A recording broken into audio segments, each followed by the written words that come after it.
दोस्तों नमस्कार, आपका अपना ही चैनल सीटेट राजा में आपका स्वागत है। आज हम लोग हिंदी पेडागोजी का टॉपिक वाइज लेंगे, काफ़ी इंपॉर्टेंट भाषा कौशल। जी हाँ, और इससे रिलेटेड हम लोग कुछ क्वेश्चंस भी करेंगे एंड में। मात्र 10 से 15 मिनट के अंदर आज भाषा कौशल, शिक्षण विधियाँ, व्याकरण विधि, वर्तनी विधि सारा को कंप्लीट करेंगे आसान शब्दों में, आसान भाषाओं में।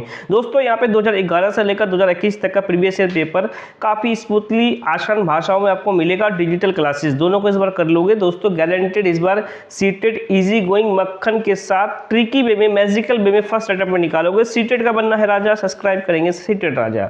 भाषा कौशल, जी हाँ दोस्तों, चारों भाषा कौशल में श्रवण कौशल सबसे प्रमुख है। बिल्कुल सही। अगर कोई व्यक्ति सुन नहीं पाएगा तो भाषा का अनुकरण कैसे करेगा, बोलेगा कैसे, लिखेगा कैसे, पढ़ेगा कैसे। और भाषा कौशल का प्रथम आयाम जो है वो श्रवण है, सुनना है। श्रवण एक मानसिक प्रक्रिया है, बिल्कुल सही। बच्चे की श्रवण योग्यता का विकास करने में परस्पर बातचीत सर्वाधिक सहायक है, बिल्कुल सही। बातचीत जितना ज्यादा होता है उनसे बच्चा भाषा का अनुकरण करके सीखते हैं। आप देख सकते हैं भाषा का 4 कौशल: listening, speaking, reading and writing.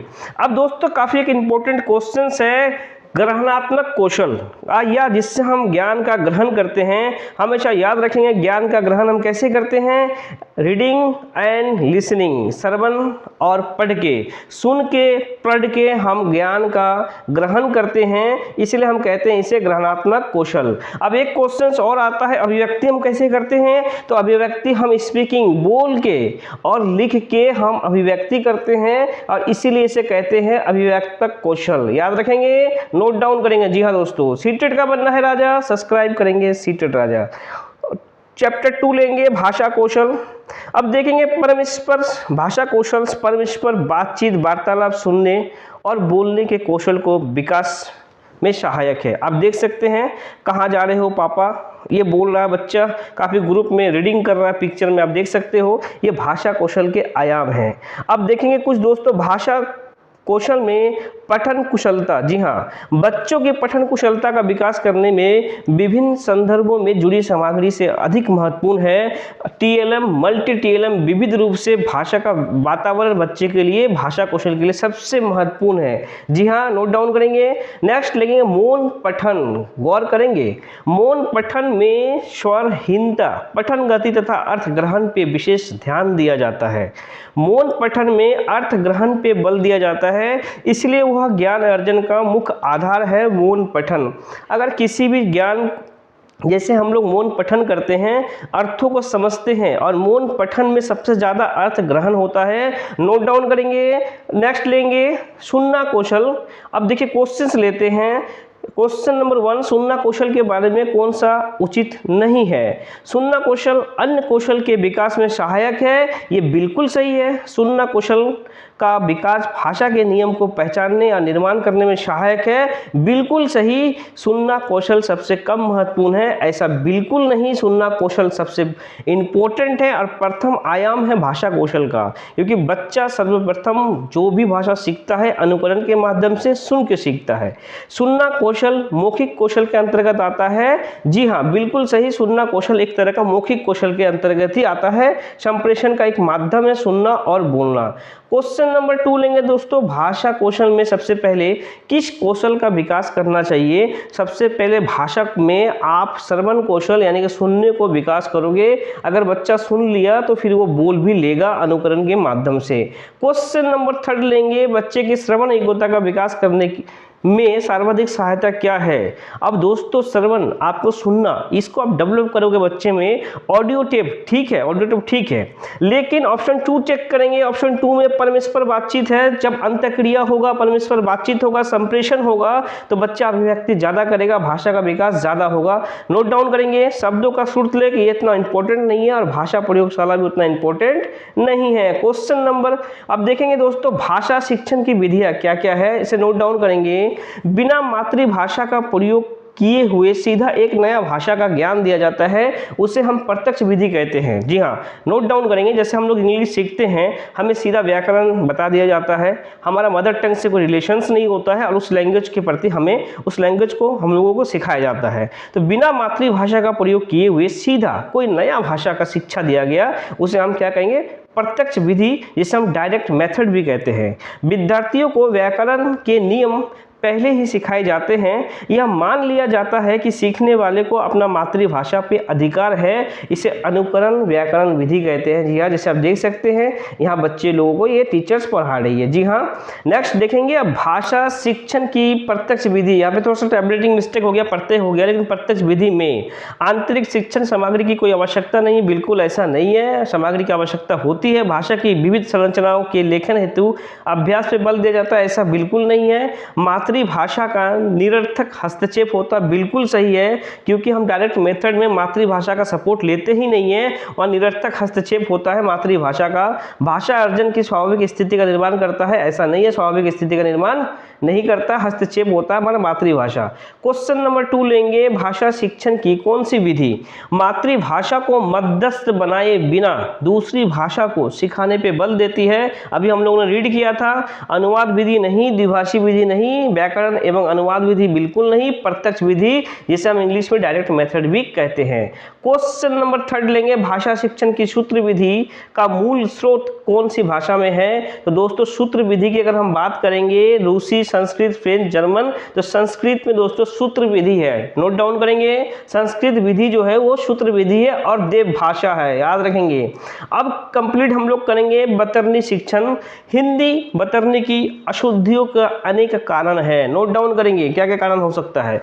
उच्चारण भिन्नता से वतरणीगत व्याघात होता है। उच्चारण भिन्नता से चिन्हों में एक रूपता का अभाव से हमारा बतरनी डिस्टर्ब होता है। लिपि का अपूर्ण ज्ञान, याद रखेंगे।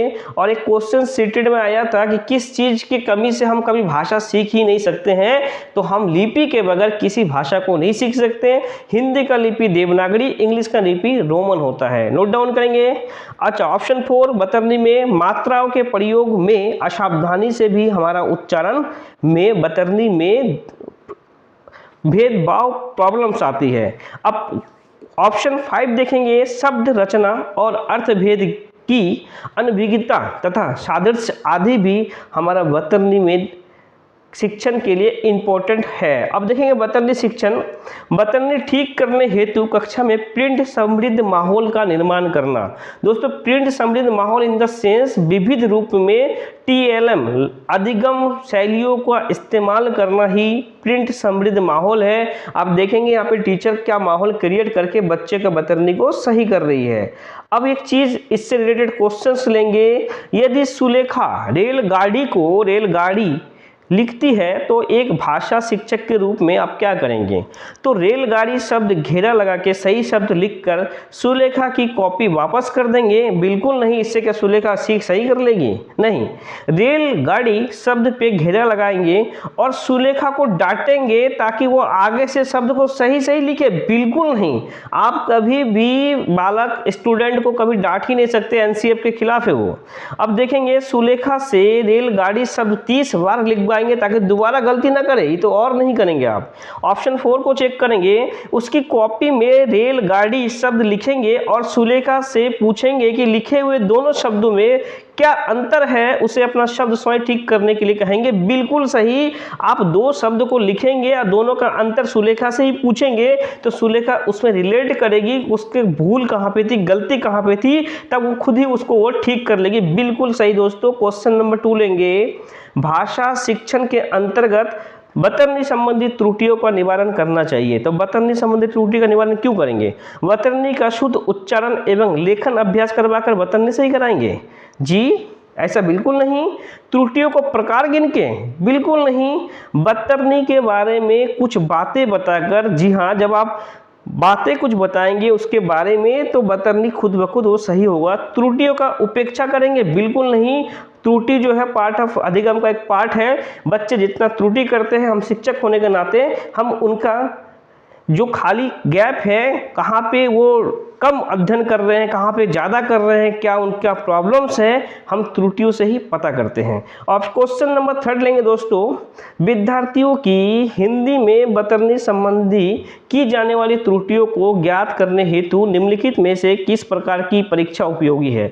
अब बतरनी, जी हाँ, बतरनी को सही करना है तो आप किस तरह का एग्जाम लेंगे स्टूडेंट से? चलिए चेक करते हैं। फर्स्ट, निम्नआत्मक? बिल्कुल नहीं।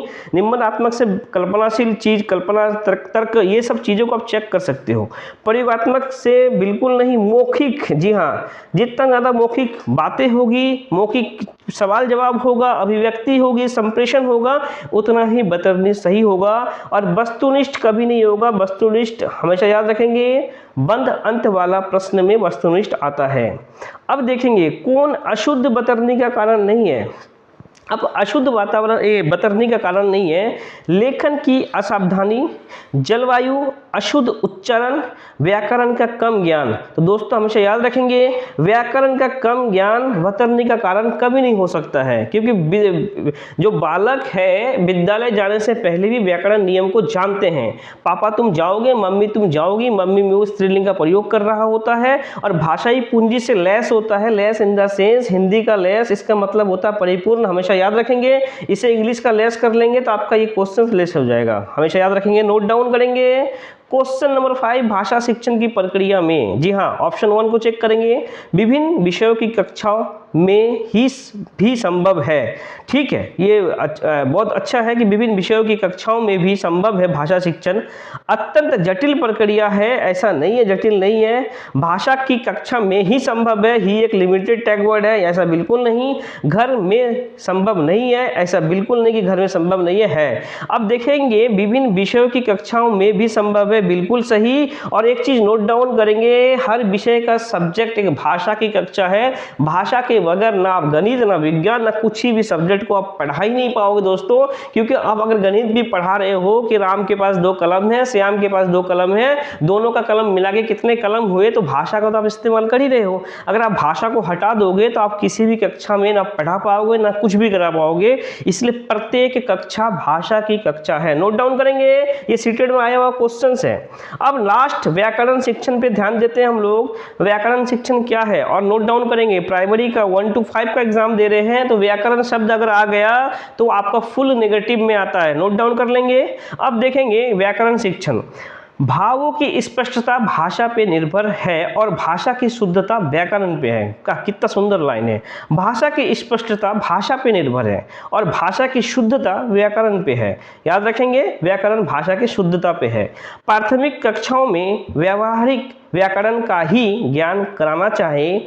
देखिए नोट डाउन करेंगे, प्राथमिक कक्षा यानी कि 1 to 5 में व्यावहारिक व्याकरण का ही ज्ञान कराया जाए, व्याकरण की परिभाषा का परिचय नहीं दिया जाए, इसीलिए व्याकरण नेगेटिव होता है। नोट डाउन कर लेंगे कि परिचय नीचे नहीं देना है, बच्चे को एक्सपर्ट नहीं बनाना 1 to 5 में।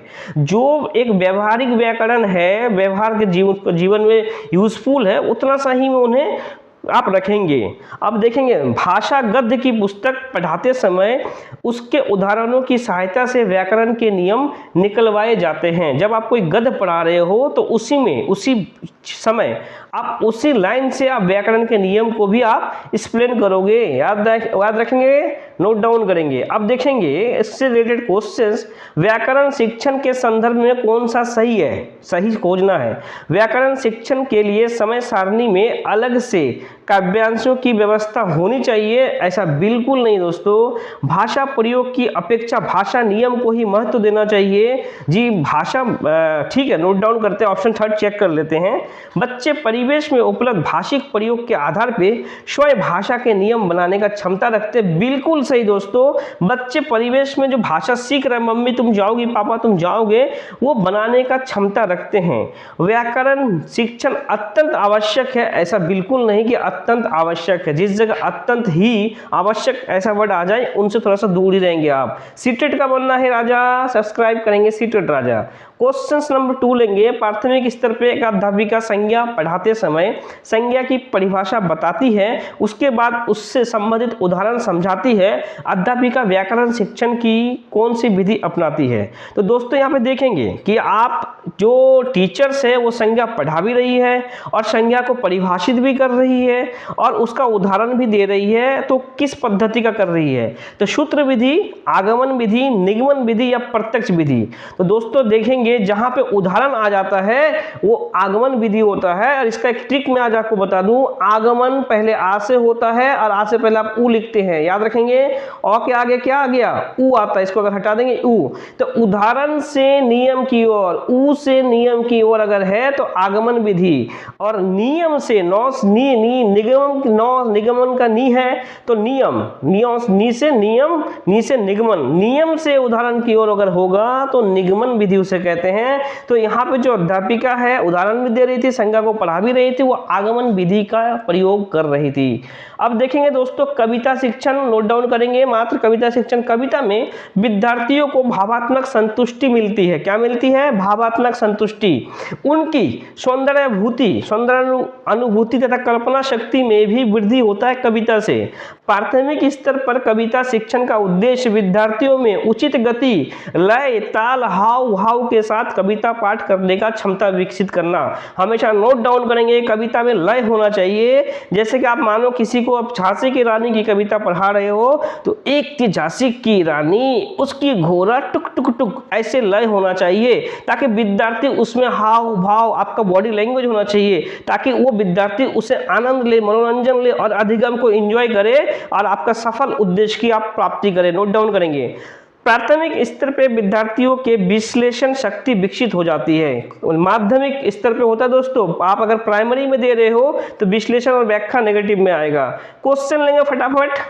प्राथमिक स्तर पे बच्चे किस प्रकार की कविताएं पसंद करती है? जो तुकांत ना हो, बिल्कुल नहीं। जो कोई सीख देती हो, नहीं। जो लयात्मक हो और ज्ञात्मक हो, लय के साथ हो, एकदम गीतों की तरह हो, उसमें रस हो, यानी कि उपयुक्त, सही कभी बिल्कुल नहीं। ऑप्शन थर्ड हमारा होगा सही आंसर कि जो लयात्मक हो और ज्ञात्मक हो। नोट डाउन करेंगे। क्वेश्चन नंबर 2 लेंगे। कविता शिक्षण के अंतर्गत सिखाने का मुख्य उद्देश्य क्या है? शब्द भंडार में वृद्धि, भावों की अनुभूति, तुकबंदी का ज्ञान, रोमांच की अनुभूति। मैंने अभी हम लोगों ने ऊपर पढ़ा है कि कविता से भावों की अनुभूति होती है, बिल्कुल सही, और शब्द भंडारों की भी वृद्धि होती है। लेकिन सबसे पहले हम कविता में भाव को लेंगे, शब्द भंडार बाद में। भाव की अनुभूति होती है और शब्द भंडार की भी वृद्धि होती है। तो सबसे व्यापक कौन होगा? भाव की अनुभूति, भावों की अनुभूति। नोट डाउन करेंगे। क्वेश्चन नंबर 3 लेंगे। कविता शिक्षण में कौन सा तत्व उसे गद्य से अलग करता है? अब देखेंगे कविता और गद्य, तो क्या ऐसा चीज है जो दोनों से अलग करता है? गेयता? बिल्कुल नहीं। भाषा सौष्ठव की महत्वता? बिल्कुल नहीं। शब्द भंडार में वृद्धि? बिल्कुल नहीं। भाषा प्रयोग की छटाएं? आप गद्य जैसे हम लोग भी सीटेड में गद्य और पद्य के एग्जाम हम लोग देते हैं, तो गद्य क्या है और कविता क्या? कविता एक लय और उसका जो पंक्ति है उनकी विभिन्न छटाएं है। गद्य से और कविता में बहुत डिफरेंस है। जी हाँ दोस्तों, हमेशा ये नोट डाउन करेंगे। क्वेश्चन नंबर 4 लेंगे। कविता शिक्षण में आप सर्वाधिक महत्व किसे देंगे? कविता का भावपूर्ण पठन और रसनाभूति? बिल्कुल सही। आगे चेक करते हैं। कविताओं में अलंकारों की पहचान? ऐसा कोई जरूरी नहीं। कविताओं में भाव विश्लेषण? बिल्कुल नहीं। कविताओं के तथ्य के आधार पर उसकी समीक्षा? बिल्कुल नहीं। हमें कविता में चाहिए भावपूर्ण पठन की रसनाभूति, इसलिए हम गयता के साथ, लय के साथ बच्चे को कविता सुनाते हैं और पढ़ाते भी हैं। जी हाँ दोस्तों, आज का लास्ट चैप्टर है बाल साहित्य और इससे आपको क्वेश्चंस मिल जाएगा। और हमेशा याद रखेंगे बाल साहित्य भाषा विकास के लिए एक सहायक संसाधन है, हमेशा याद रखेंगे। बाल साहित्य 8 से 14 वर्ष के बच्चों और 3 से 8 तक के बच्चों को दिया जाता है। नोट डाउन कर लेंगे। 8 से 14 वर्ष और 3 से 8 तक के बच्चे को दिया जाता है। बाल साहित्य निम्नलिखित विधाएं हैं। क्या क्या विधाएं बाल साहित्य में? आपको कहानी, कविता, नाटक, एकांकी, निबंध, जीवन, आत्मकथा, सारा बाल साहित्य में आपको मिल जाएगा। और भाषा विकास के लिए बाल साहित्य बहुत ही बड़ा एक TLM का एक पार्ट है। बाल साहित्य के लाभ क्या है दोस्तों? नोट डाउन करेंगे। बालक में अध्ययन के प्रति रुचि बढ़ती है, बालक का भाषा विकास बेहतर होता है, नैतिक शिक्षा का विकास होता है, चरित्र का विकास होता है हमारा बाल साहित्य से। नोट डाउन करेंगे। और नेक्स्ट कुछ पॉइंट है। जो बच्चे बचपन में बाल साहित्य अधिक पढ़ते हैं वो बड़े होकर लेखक, नाटककार, कहानीकार आदि बन सकते हैं। और बाल साहित्य से क्या होता है? सृजनात्मकता का विकास होता है, कॉग्निटिव डेवलपमेंट ज़्यादा होता है, कल्पना शक्ति का विकास होता है बाल साहित्य से। नोट डाउन करेंगे।